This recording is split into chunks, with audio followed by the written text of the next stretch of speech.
अस्सलाम वालेकुम व्यूअर्स, मैं हूं आपका मेजबान अब्दुल रहमान और आज डिस्कस करेंगे इमरान खान को 4 दिन जेल में रखने की कीमत हुकूमत ने 500 अरब रुपए अदा करके चुकाई है। जी हां, 500 अरब रुपए, तकरीबन 2 अरब डॉलर्स। वो किस तरह? जो मईशत बंद हुई, जो टैक्सेस कलेक्ट होने थे नहीं हुए, अवाम को जो नुकसान हुआ, वो सारी चीजें मिला ली जाएं तो 4 दिनों का नुकसान 500 अरब रुपया बनता है। आपको डिटेल में बताएंगे बाइफरकेट करके किस किस तरह। और दूसरा, आपको ये भी बताएंगे कि हुकूमत अगर नियत से इस केस को परसू करे, इमरान खान को फेयर ट्रायल देने के बावजूद इमरान खान इसमें गिल्टी कहीं ना कहीं साबित हो सकते हैं। उन्होंने ये काम चाहते हुए या ना चाहते हुए जरूर किया अलकादर ट्रस्ट वाला, लेकिन हुकूमत कभी भी इस केस को इन्वेस्टिगेट नहीं करेगी। क्यों?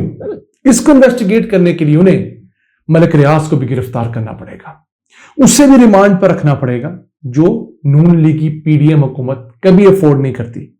क्यों? मलिक रियाज कराची बहरिया के अंदर पीपल्स पार्टी का पार्टनर है और लाहौर के अंदर रहमत प्रोजेक्ट और दीगर प्रोजेक्ट्स के अंदर हमजा शहबाज का पार्टनर है।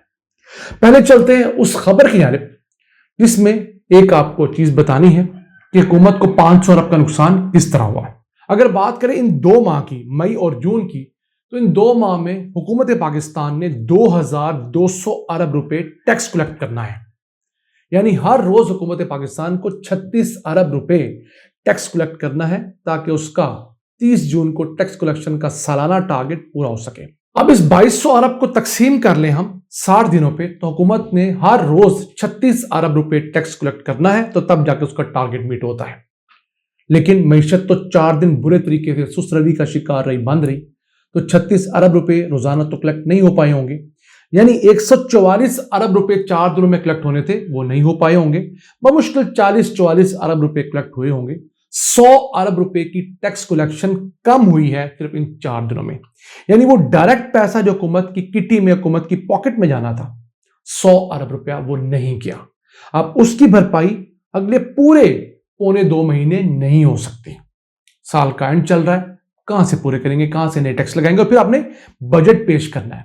उस बजट के अंदर अगला टारगेट क्या रखेंगे जब आप पिछला टारगेट ही पूरा नहीं कर पाए, और आईएमएफ से क्या निगोशिएट करेंगे? ये नुकसान तो डायरेक्ट हुकूमत का हुआ। फिर पाकिस्तानी मईशत का, लोगों का नुकसान क्या हुआ? अगर हम पाकिस्तान की जीडीपी को अज्यूम करें जो 450 अरब डॉलर बताई जाती है, 375 अरब डॉलर, उसको रुपयों में कन्वर्ट करें, 106 ट्रिलियन रुपए बनते हैं। तो इस 106 ट्रिलियन रुपए में रोजाना पाकिस्तानी मईशत कितनी प्रोडक्शन करती है? यानी पाकिस्तानी मईशत रोजाना कुल मिलाकर 300 अरब रुपए की अशिया या खिदमात प्रोड्यूस करती है। तो तब जाके साल बाद हमारी मईशत 106 ट्रिलियन रुपए की होती है। तो अगर 4 दिन मुल्क बंद रहा तो कितना नुकसान हुआ? 1200 अरब का। चलें, आप कह रहे हैं कि पूरा मुकम्मल बंद नहीं हुआ, इसको हम 1/3 पे ले आते हैं कि सिर्फ 30-33% मुल्क बंद हुआ, बाकी मुल्क चल रहा था। तो तब भी 1200 का आप तीसरा हिस्सा निकाल लें तो आपके पास 400 अरब रुपए का नुकसान बचता है, जो कि अवाम को मिनहजुल कौम हुआ और हमारी मईशत को, हुकूमत को इनडायरेक्टली जरूर हुआ है। तो 400 अरब का ये और 100 अरब रुपए का डायरेक्ट टैक्सेस का लॉस मिलाकर कितने हुए? 500 अरब रुपए। यह कीमत चुकाई है इमरान खान को अंदर करने की। हुकूमत का वैसे प्लान बुरा नहीं था, उसकी एग्जीक्यूशन जरूर बुरी थी। हुकूमत ने चालाकी ये की कि देखा कि इमरान खान की 121 मुकदमात में प्री अरेस्ट बेल चल रही है, अब कौन सा नया मुकदमा बनाया जाए? कोई इशू मिल नहीं रहा था। तो उन्होंने क्या किया कि नैब के अंदर जो एक उनकी पेंडिंग एक इंक्वायरी थी, उसको इन्वेस्टिगेशन में खामोशी से तब्दील कर दिया। और फिर प्लान बेसिक ये था कि इस इन्वेस्टिगेशन पे चूंकि किसी भी शख्स को गिरफ्तार किया जा सकता है, तो इमरान खान को गिरफ्तार किया जाएगा और उसके बाद इनको अपने यहां रिमांड पर रखा जाएगा, जैसे नैब के जज साहब ने 8 दिन के रिमांड पे दिया।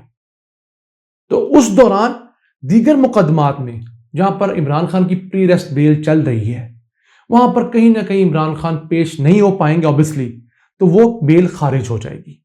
तो अगर नैब के जज ने 8 दिन बाद या 10 दिन बाद इमरान खान को नैब की कस्टडी से जुडिशल भी भेज दिया, और इमरान खान बेल के काबिल हुए भी तो किसी दूसरे मुकदमे में ऑटोमेटिकली पकड़ लिए जाएंगे। और उसके बाद एक ऐसा सिस्टम चलेगा कि तमाम के तमाम 121 मुकदमों में वक्फे वक्फे से इमरान खान की गिरफ्तारी डाली जाएगी और 4-6 महीने इनको खज्जल किया जाएगा। पीटीआई की क़यादत उन्होंने पहले पकड़ ली थी और उसके बाद इलेक्शंस ऑटोमेटिकली अक्टूबर नवंबर में जाके होंगे और तब तक पीटीआई को बहुत हद तक काट छांट के अपने हिसाब से बराबर कर लिया होगा। लेकिन कुदरत को कुछ और मंजूर था।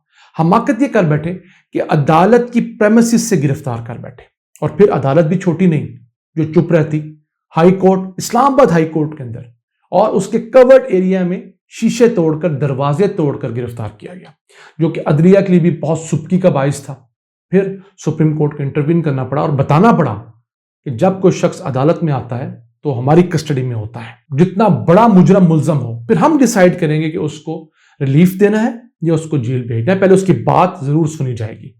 तो यही वो एक गलती थी जो इनके तमाम के तमाम पारे के ऊपर पानी फेर गई और 500 अरब का नुकसान हम सबका मिलहज कौम हुआ। अब हुकूमत इस केस को इन्वेस्टिगेट क्यों नहीं करना चाहती? बेसिकली इस केस के दो पहलू हैं, एक इमरान खान और एक मलिक रियाज। अब मलिक रियाज ने किया क्या? मलिक रियाज ने हसन नवाज से एक प्रॉपर्टी खरीदी थी, वन हाइड पार्क। यह सन 2016-17 की बात है। बल्कि हसन नवाज ने जबरदस्ती महंगे दामों ये प्रॉपर्टी बेची थी मलिक रियाज को, क्योंकि शरीफ फैमिली का नाम और ये वन हाइड प्रॉपर्टी जो है, वन हाइड पार्क, ये पनामा पेपर्स में आ चुकी थी। और जिन जर्नलिस्ट ने शरीफ फैमिली को कांटेक्ट किया था वेरीफाई करने के लिए कि जनाब क्या वाकई वन हाइड पार्क आपकी मलकियत है, तो उस कॉल के बाद शरीफ फैमिली ने फौरी तौर पर इस मलकियत को बेचने का फैसला किया। और इतना बड़ा गाहक कहाँ मिलता, उन्होंने जबरदस्ती मलिक रियाज को थोपा कि चलें जब हम इक्तदार में आएंगे या इक्तदार में रहेंगे तो आपको कहीं और अकोमोडेट कर देंगे। तो मलिक रियाज ने वो वन हाइड पार्क जिसकी कीमत 30-35 मिलियन पाउंड थी, 50 मिलियन पाउंड में खरीदी। और यही वजह कि 6-7 साल गुजरने के बावजूद आज भी वो प्रॉपर्टी नहीं बिक रही, क्योंकि वो पहले ही बहुत महंगी बिक चुकी है। समझ लीजिए मलिक रियाज के सर पे थोपी गई थी प्रॉपर्टी और उन्हें मजबूरी मिली, उनको पता था कि मैं ये पैसे कहीं से पूरे कर लूंगा। तो बेसिकली इसके दरमियान अल्लाह कुछ और मंजूर था। जो ब्रिटिश नेशनल क्राइम एजेंसी है उसने मलिक रियाज के 190 मिलियन पाउंड पाकिस्तान से यूके पकड़ लिए कि ये मनी लॉन्ड्रिंग के जरिए गए हैं, इलीगल मीन से गए हैं। तो उनके कानून के मुताबिक ये पैसे हुकूमत पाकिस्तान को वापस मिलने थे। तो चूंकि इमरान खान के पास एक शख्स शहजाद अकबर नामी एहतसाब का बड़ा चैंपियन था, लेकिन बेसिकली वो बैकग्राउंड में मलिक रियाज का टाउट भी था, तो उसने क्या किया, मलिक रियाज से साजबाज की कि आपके पैसे 190 मिलियन पाउंड पाकिस्तान आने हैं, तो अगर ये हुकूमत पाकिस्तान के अकाउंट में चले गए तो आपको कोई फायदा नहीं होगा। तो हम ऐसे करते हैं कि आपके पैसे सुप्रीम कोर्ट के अकाउंट में भिजवा देते हैं, जहां आपने 460 अरब रुपए का जुर्माना अदा करना है, जो आपने कराची में मलीर डेवलपमेंट अथॉरिटी की 16,000 एकड़ जमीन कब्जा की थी, उसके बस 460 अरब अदा करना है। तो उस 460 में से 60 अरब रुपया, ये जो 190 मिलियन डॉलर्स अदा हो जाएगा, तो आपका वो भार जो है वजन कम होगा और आप साफ हो जाएंगे। उसके लिए जरूरी था कि पाकिस्तान की वफाकी काबीना साइन करती। तो शहजाद अकबर ने वो डॉक्यूमेंट काबीना को बगैर दिखाए इमरान खान के फेस वैल्यू पे पास करवाया। वो पैसे हुकूमत के पास 60 अरब आते, वो सुप्रीम कोर्ट पर चले गए। और कुछ अरसे बाद बहरिया टाउन ने नेक बनने के लिए इमरान खान को कहा जी कि हमारे पास कुछ जमीन है, आप यूनिवर्सिटी बनाना चाहते हैं, अलकादर यूनिवर्सिटी, हम आपको डोनेट करते हैं। वो 457 कनाल जमीन सोहावा जेलम में डोनेट कर दी गई। डोनेट बेसिकली अलकादर ट्रस्ट को की गई। तो उस ट्रस्ट के ट्रस्टी या बेनिफिशरी इमरान खान और बुशरा बीबी जरूर हैं। इन्होंने ये गलती जरूर की है बहरिया टाउन से वो जमीन मुफ्त लेकर। तो ये केस जरूर बनता है कि आपने मलिक रियाज को वहां फायदा पहुंचाया, उसके वजह उसने आपको ये जमीन दी है। लेकिन उसके लिए जरूरी है कि पहले मलिक रियाज को पकड़ा जाए, उसको रिमांड किया जाए, तफ्तीश की जाए, क्योंकि उस रिश्वत देने वाले के सबब ही रिश्वत लेने वाला जस्टिफाई होगा। लेकिन फिलहाल मलिक रियाज को कुछ नहीं कहना था। इमरान खान को इस केस में पकड़कर 4-6 महीने दीगर केसेस में खज्जल करने का प्लान चौपट हुआ है। हम अल्लाह से दुआ गो हैं कि इस मुल्क में इलेक्शंस हों और हमारे हुक्मरान बिजनेसमैन से फेवर्स लेना छोड़ें, अपने कदमों पे खड़े हों, अपने मुल्क की मईशत को मुल्क की वसाइल से खड़ा करें, तभी हम तरक्की करेंगे। अपने मेज़बान अब्दुल रहमान को इजाज़त दीजिए। अल्लाह ने के पास।